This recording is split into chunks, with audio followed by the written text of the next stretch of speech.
dropped calls, data that just vanishes overnight. You top up your airtime, but nothing works. If you're in Nigeria, you know exactly what I'm talking about. This isn't just a headline. It's our daily reality. But what if I told you that's about to change? The Nigerian Communications Commission, the NCC, is finally saying enough is enough. They are gearing up to slam telecom operators with a massive 12.4 billion in fines. This isn't just another slap on the wrist. It's one of the most aggressive enforcement actions in Nigeria's telecom history. But let's be real, we've heard tough talk before. So, the big questions are, will this time be different? Will this actually improve our network quality? And why is this happening now, after years and years of complaints? Today, we're breaking it all down, from the fines to the hidden reasons behind this major shift. And stick around, because I'll explain what this means for your wallet and your data. According to the latest reports, the NCC is officially done with warnings.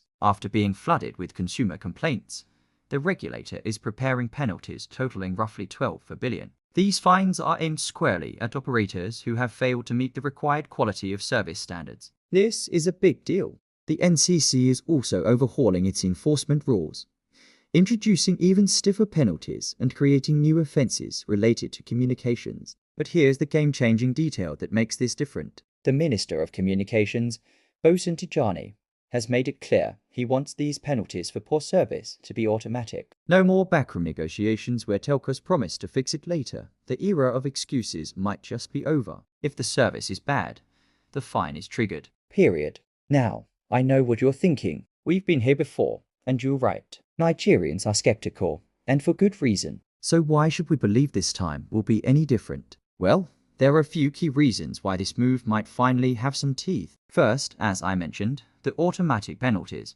This system is designed to remove lobbying and those closed-door deals that let operators off the hook. Second, the fines are directly tied to measurable service quality metrics, not vague promises.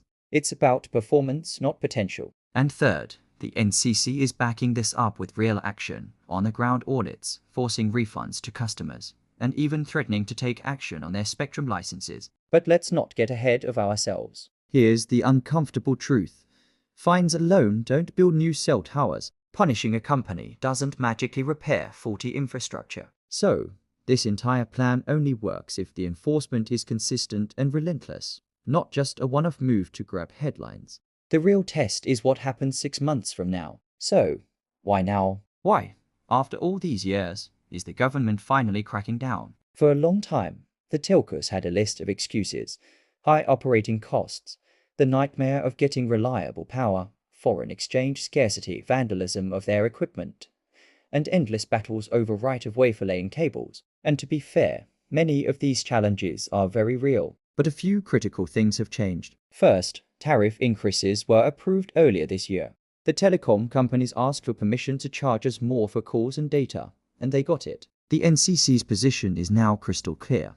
If Nigerians are paying more, the service must get better. It's a simple contract. Second, from a political and economic standpoint, the stakes are higher than ever. Poor connectivity is no longer just an annoyance. It's actively damaging the economy. It affects digital jobs, the entire fintech ecosystem, the viability of remote work, online education, and overall national productivity. In 2024, a bad network isn't just frustrating, it's economically dangerous. The NCC says it is laser-focused on the things we complain about the most: dropped calls and poor voice quality, slow and unstable internet, that mysterious data depletion that drains your bundle, and failed airtime or data transactions that still take your money. And they claim this isn't just talk. They're already conducting audits of base stations to see which ones are underperforming. They've already forced operators to issue refunds worth over 10 billion to consumers who were wrongly charged. And they're also using the ultimate threat: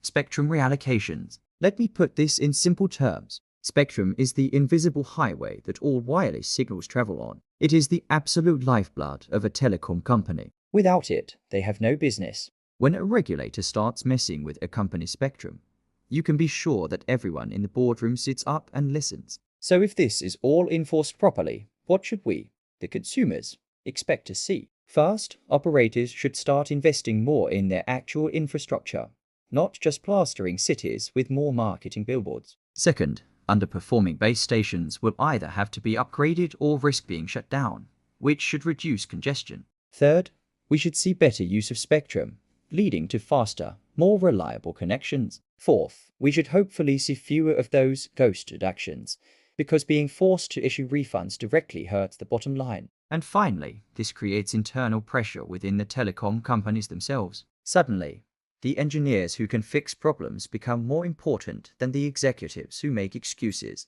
In the simplest terms, the goal is to make poor service incredibly expensive for telcos. And history shows that when bad behavior starts costing a company serious money, that behavior tends to change very, very quickly. But of course, this isn't a perfect solution, and there are risks we need to talk about. For one, there's a chance that telcos could try to pass the cost of these fines back to us, the consumers, through other hidden charges or slightly higher prices down the line. There's also the risk that this tough enforcement could weaken over time, especially if there's political pressure. We also have to consider that smaller operators might struggle to pay these fines more than the big players, potentially reducing competition in the market. And most importantly, the fundamental infrastructure problems like unreliable power and vandalism still exist. The NCC can't fix those alone. If the regulator doesn't stay consistent, this will just become another forgettable news cycle. Ultimately, this move sends a powerful message. It signals that Nigeria is slowly shifting its focus from a growth at all cost mindset to one that prioritizes quality,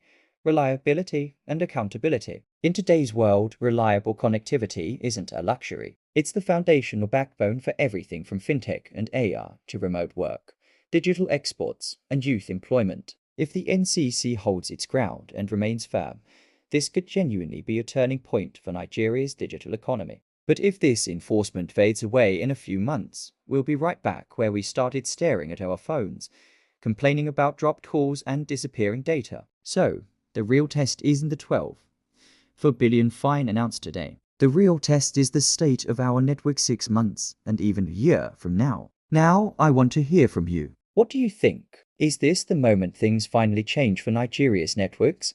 Or is this just another empty announcement? Let me know your thoughts down in the comments. And if you'd like a follow-up video on how you can personally track your network quality and demand refunds for bad service, just say the word. Thanks for watching, and don't forget to like and subscribe for more breakdowns like this.